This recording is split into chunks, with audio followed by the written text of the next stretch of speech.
glad y'all tuned in. We about to get the show started. Yeah.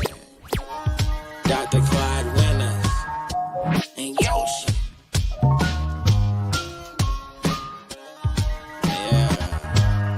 Yeah. Then and now. We talking about back in the day and right now. Yeah.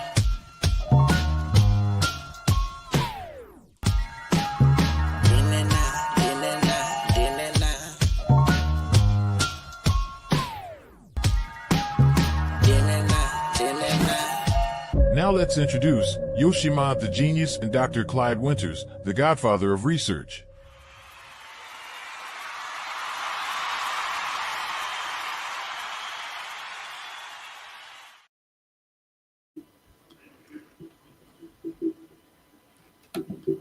What up, though? What up, though? Though? How y'all doing out there? Thank you. Thank you for joining us for another edition of Black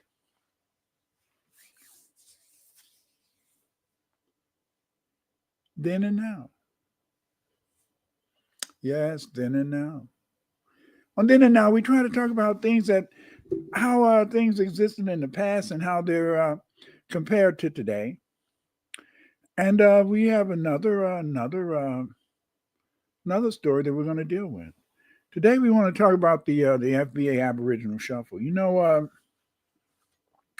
today there's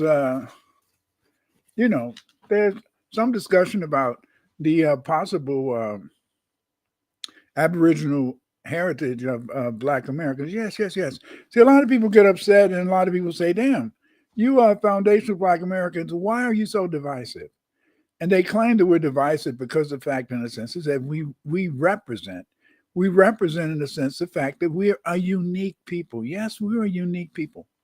And this uniqueness comes from the fact is that we are the foundation of the most important civilization in the world today, which is the United States. Yes. Yes, the dollar is going down in many cases. Yes, much of the economy, much of the shipping, much of the money is moving to China. And yet today, America is still strong. Yes, and I'm over here. I'm over here in North America, baby. As a result, I want to talk a little bit about our history and who and what we are. As I try to let you guys know every Thursday, you know, much of our history hasn't been taught to us. Much of our history has been stolen. Much of our history is a lie. What I want to do today is I want to talk to you, in a sense, a little bit about the FBA Shuffle. What is the FBA Shuffle?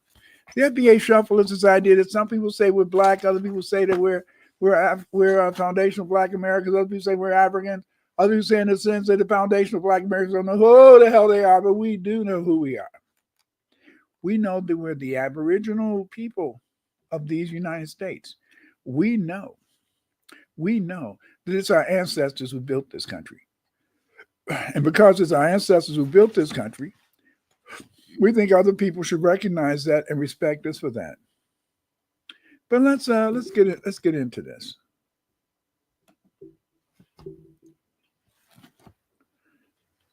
If you read contemporary history texts, there's no such thing as a Black or Negro colored Indian when you read and research documents of academics and historians. Black Indians are described as mixed or essentially runaway slaves adopted by Mongoloid Indian tribes. William Katz, author of Black Indians, A Hidden Heritage, argues that Africans mixed with Indians after they ran away from the plantation seeking asylum. Later, through interracial marriages between the American Indian and formerly enslaved sub-Saharan Africans, the asylum seeker found acceptance by members of the tribes. As an example of this phenomena, it's provided by Caleb Gale, who discusses the history of Black Creeks in an article called "We Refuse to Forget: A True Story of Black Creeks, American Identity and Power." These FBA Aboriginals were able to acquire land from the government. In 2010, National Public Radio had a discussion between William Katz, author of Black Indians, A Hidden Heritage, and Shonda Buchanan, an English professor who is of North Carolina and Mississippi Choctaw Indian ancestry, about Black Indians. Mr. Katz argued that, and I quote, "Well, It began with the earliest colonists, period. Soon after Columbus arrived, Africans were brought in. And so you have a pattern of Native Americans taking in African Americans and the two people mixing and forming a kind of united front against the forces that were bringing slavery and colonialism to the Americas. So this has a long, long history, according to Mr. Katz. Thus, we read in the 19th annual report of the Bureau of American Ethnology to the Secretary of Smithsonian Institution, I quote, in regard to the contact between the two races, by which such stories could be borrowed from one another, it is not commonly known that in all the southern colonies, Indian slaves were brought and sold and kept in servitude and worked in the fields side by side with Negroes up to the time of the Revolution. Not to go back to the Spanish period, when such things were the order of the day. We find the Cherokee as early as 1693 complaining that their people were being kidnapped by slave hunters. Hundreds of captured Tuscaroras and nearly the whole tribe of the Appalachians were distributed as slaves among the Carolina colonists in the early part of the 18th century, while the Natchez and others shared a similar fate in Louisiana. And as late as at least as 1776, Cherokee prisoners of war were still sold to the highest bidder for the same purpose. At one time, it was charged against the governor of South Carolina that he was provoking a general Indian war by his encouragement of slave hunts. Furthermore, as the coast tribes dwindled, they were compelled to associate and intermarry with the Negroes until they had lost their identity, their race, so that a considerable portion of the blood of the Southern Negroes is unquestionably Indian. Yes, yes, yes. This is something that people don't want to let you know, family. They don't want to let you know. See, J. Powell is right when he says that a considerable portion of the blood of the Southern Negroes is unquestionably Indian, but it's not due to the fact that Indians were absorbed by the former enslaved people. In reality, there were already Black Indians living in North America when Europeans first settled the United States. In fact, Africans have been in the Americas for 100,000 years. Yes, yes, for 100,000 years. While there is no skeletal evidence of Mongoloid Indians in these United States until 8,000 years ago. That means that Black people, foundational Black Americans, were in the Americas 92,000 years before even Mongoloid people appeared. What population is represented by the Paleo-American skeletons? Some researchers claim the first Native Americans were Mongoloid people who crossed the Bering Straits to enter the American continent, while other researchers claim they belong to a different race. Controversy surrounds the origin of the Paleo-Americans. Hartalika advanced the idea that the Paleo-Americans were homogenous, or people that originated in East Asia or Melanesia. Other researchers were not so sure. Dixon and Mbeloni and Rivet did not see the Paleo-Americans as a unitary population from East Asia. They felt that this population was probably more diverse. Even though there was some debate on the origin of the Paleo-Americans, Hertelinka ideas prevailed, and researchers began to accept the idea East Asia was the homeland of the Paleo-Americans. Yes, yes, yes. They believed this, but see what they wanted to do is that they wanted to say that the earliest Americans had crossed into North America from Asia, and that's where the origins was. But no, that wasn't true. It wasn't true. We've always been here. In the 1960s, there was a return to the study of craniometric quantitative analysis and multivariate methods to determine the Native American population. This research indicated that the ancient Americans represented two populations: Paleo-Americans, who were phenotypically African, Australian, or Melanesian, and a Mongoloid population that appeared to have arrived in the Americas after 6,000 BC. What? You mean Mongoloid Americans were not in the Americas until 6,000 BC? No, they were not. Although we are sure of the ethnic identity of the Paleo-Americans who were Black, we do not know from which continent the Paleo-Americans came from. Most of the Paleo-American sites date between 65 to 13,000 BC, 13,000 years ago. This is very important. But what we have to understand is that these Black people are all over the place. Percy wrote that many documented facts back up my claim. One, you can ask Black Indians. Two, you can look up William Byrd. William Byrd was a white man of Virginia colony. He and others of the Colonial Council and the Commonwealth of Virginia committed colonial encroachment, economic suffrage, and violations of their treaty with the natives. If you read this report from his visit to the Cherowinghaka Nottoway Indian tribe of Southampton County, Virginia, in 1728, called the William Byrd Papers, you'd find some interesting facts. He states, and I quote, "The young men danced to the beat of a gourd drum, stretched tight with the skin. The women wore blue and red matched coats, and their hair braided with blue and white beads." He also states that the women seized these dark angels will make exceptional wives for the English planters. Their dark skin would bleach out in 2 generations. In an interview on WHRO public media program called Another Voice, Chief Waldhart Redhawk Brown of the Cherokee Nottoway Indian tribe states, and I quote, "First Americans was a rich brown people.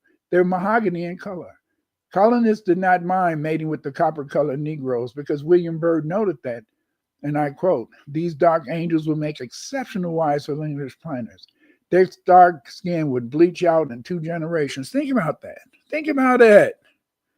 They had already seen what they were going to do. Yes, they were going to marry these Black Indians, but they felt that they're in a sense their color would be bleached out in 2 generations. That's why they tried to make as many mulattoes as they could, because these people were trying to make children, make half-white children, so they could have these white children to fight for them. They could have these white children to help them take over the land. Yes.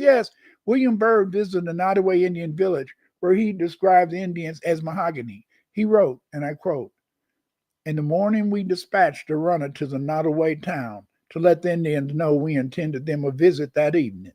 And our honest landlord was so kind as to be our pilot, thither, being about 4 miles from his house.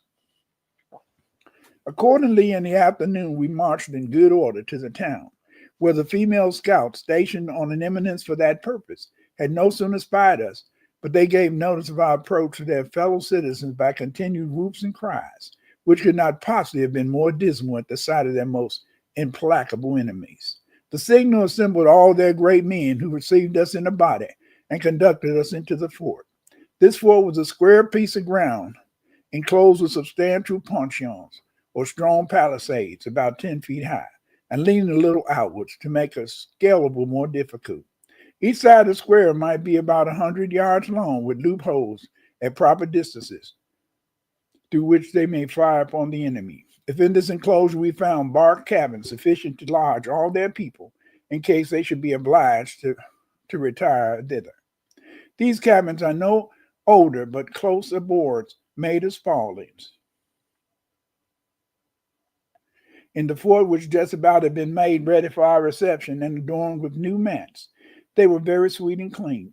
The young men had painted themselves in a hideous manner, not so much for ornament as terror, and that frightful equipage that entertained us with sundry war dances, wherein they endeavored to look as formidable as possible. The instrument they danced to was an Indian drum, that is, a large gourd with a skin brace tied over them. See, listen to this. They saw that they mahogany skin. Listen. They saw these niggas dancing around. They saw these niggas trying to put on some makeup. They saw these niggas trying to look horrible, and they knew by the simple fact that these Black people didn't go ahead and kill their asses, shoot their asses, that they could play with them. See? They could play with them. And that's what the European has done with us up until this day. He always plays with us. He always, in a sense, allows us to dance and have fun. And then, in a sense, we believe that we're being able to get some truth from this man. But he doesn't. He's just playing us, because you got to be serious. You have to be ready, in a sense, to fight. You have to be ready to let them know that you want justice. I continue. The Negro complexion of the American Indian was also recognized by Baron Lahontan in New Voyages to North America, Volume 2.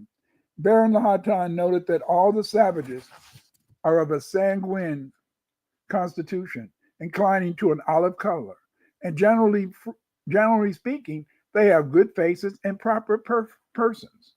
'Tis a great rarity to find any among them that are lame, hunchback, one-eyed, blind, or dumb. Their eyes are large and black as well as their hair. Their teeth are white like ivory, and the breath that springs from their mouth in expirations is pure the air that they suck in inspiration.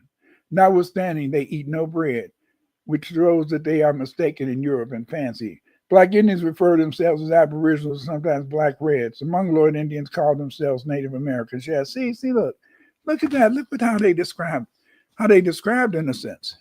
They describe the Black Indians as being very well mannered. They describe the Black Indians as being proud of who and what they are. But see, this shows in a sense what? This shows that we have to be prepared. We have to be ready in a sense to accept our Aboriginal origins. We have to, in a sense, understand that the record shows that it was already Black people here. It shows in a sense that we are the Aboriginals, but there's a shuffle. There's kind of a mix where they try to mix everything up. They try to, in a sense, lie to us. And what they try to do is they try to change who our identity was. Foundational Aboriginal Black Americans usually not have tribal enrollment cards because of white supremacy. The white supremacists have written FBA Aboriginals out of history by 1, denying we ever existed, 2, identifying FBA Aboriginals as colored people instead of tribal identity, and 3, administrative erasure by falsifying the records of FBA Aboriginals. The well-known falsifier of FBA Aboriginal records was Walter Plecker of Virginia. This man is credited with changing the records of tens of thousands of foundational Black Aboriginals from Indian to colored or Negro.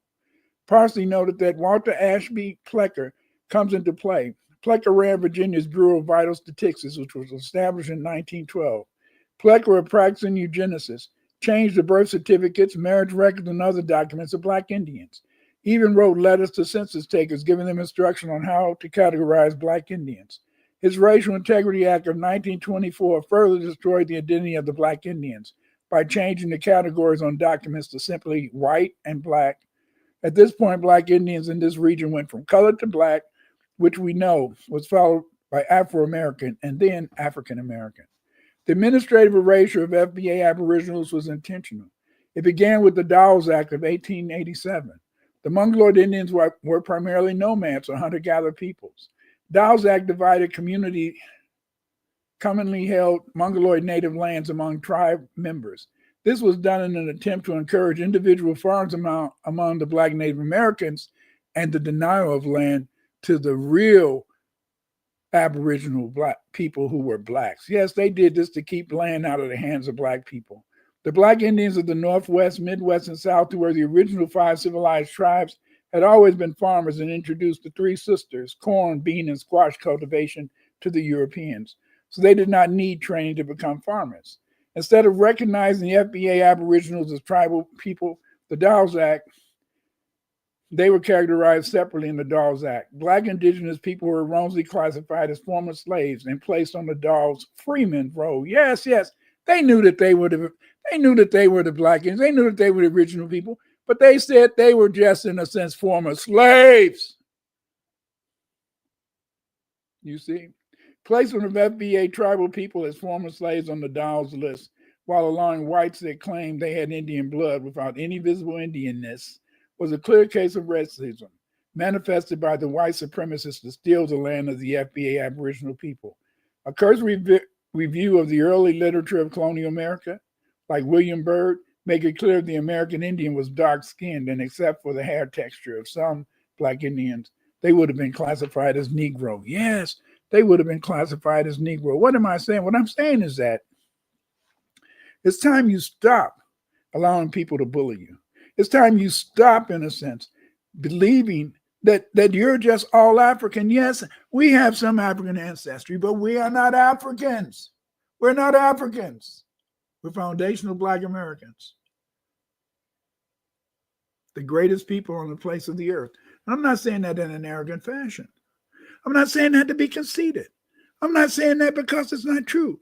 I'm saying that because we are the new Egyptians. We are the trendsetters. We are here to make things right, and we are here to spread the word. You see? And though we have an Aboriginal foundational Black American shuffle, it's just a little game. It's just a little movement because we are the foundation of America. We are, in a sense, the great people who made this land all that it can be. And we are the people, in a sense, who will leave this land even greater than it ever was. You have a good evening. Thank you for joining me for Then and Now. Have a good evening, family. Bye. Yeah, right now, it's time to wrap everything up, you dig? Yeah, I hope y'all enjoyed the show. Yo, and Dr. Clyde Winters, Then and Now. Yeah, I really appreciate everybody, all y'all support. Y'all like, subscribe, and share this, you dig it? Yo, you've been invited to the Then and Now. Yeah, I hope you enjoyed the Then and Now. Yeah, Dr. Clyde Winters in the Yoshima. Intro, outro to the Then and Now. We gon' see it, so have dinner now. Yeah, raise your head, why put them down? B1 on that Then and Now. FBA on that Then and Now. FBB on that Then and Now. It's all about unity on that Then and Now. My indigenous folks on that Then and Now. All my Africans rise on that Then and Now. Rise up on that Then and Now. And don't forget to subscribe to Then and Now.